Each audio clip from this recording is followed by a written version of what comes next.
सूरदास। सूरदास का जन्म रुनकता नामक ग्राम में 1478 ईस्वी में पंडित रामदास जी के घर पर हुआ था।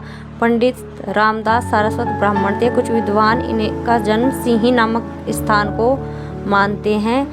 सूरदास जन्म से अंधे थे या नहीं, इस संबंध में कई मतभेद हैं। ये हिंदी भक्त कवियों में शिरोमणि माने जाते हैं। सूरदास जी एक बार वल्लभाचार्य जी के दर्शन के लिए मथुरा के गौघाट पर आए। उन्हें स्वरचित एक पद गाकर सुनाया। वल्लभाचार्य ने तभी उन्हें अपना शिष्य बना लिया और वल्लभाचार्य ने उन्हें श्रीनाथ मंदिर का कीर्तन भार सौंप दिया। तभी से वह मंदिर उनका निवास स्थान बन गया। सूरदास जी विवाहित थे तथा विरक्त होने से पहले वे अपने परिवार के साथ ही रहते थे।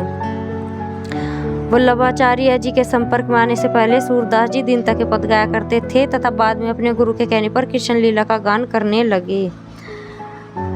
और सूरदास जी की मृत्यु 1583 ईस्वी में गोवर्धन के पास हुई पारसोली नामक ग्राम में हुई थी।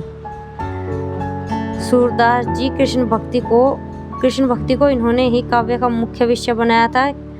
ये श्री कृष्ण के सगुण रूप के प्रति सखा भाव की भक्ति का निरूपण किया करते थे। इन्होंने मानव हृदय की कोमल भावनाओं का प्रभावपूर्ण चित्रण किया है।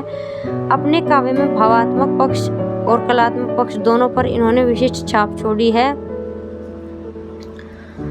इनका जन्म रुनकता ग्राम में 1478 में हुआ है। नाम इनका सूरदास है। इनके मृत्यु स्थान पारसोली है। इनके पिता का नाम पंडित रामदास, माता का नाम जमुना दास, गुरु का नाम आचार्य वल्लभाचार्य है। और भक्ति जो है इनकी कृष्ण भक्ति थी। निवास स्थान श्रीनाथ था। भाषा इनकी ब्रज थी।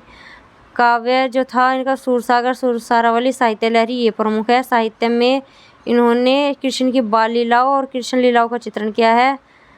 सुरसागर, साहित्य लहरी और सुरसारावली इनकी रचनाएं हैं। पत्नी का नाम कई लोग उनका नाम रत्नावली मानते हैं और कुछ ब्रह्मचारी मानते हैं।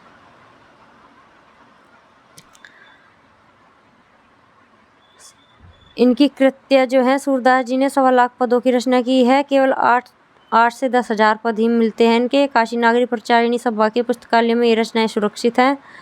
सूरदास जी के ग्रंथों की संख्या 25 मानी जाती है, किंतु 3 ग्रंथ ही उपलब्ध हुए हैं। सूरसागर में ये गीति काव्य है जो श्रीमद् भागवत गीता के ग्रंथ से प्रभावित है। कृष्ण की बाल लीलाओं, गोपी प्रेम, गोपी विरह, उद्धव गोपी का संवाद मिलता है। मनोवैज्ञानिक और सरस वर्णन मिलता है।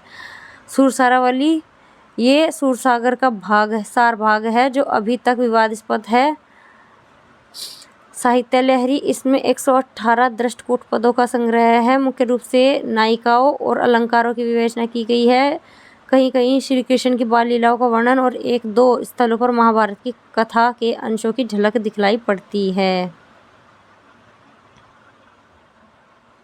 का दूसरा नाम मदन मोहन है। सूरसागर में कीर्तन है। सुरसारावली में होली लीला है। साहित्य लहरी में वंश परंपरा है। नल दमयंती में महाभारत की प्रेम कथा है। बिहालों में विरह पद गाए गए हैं।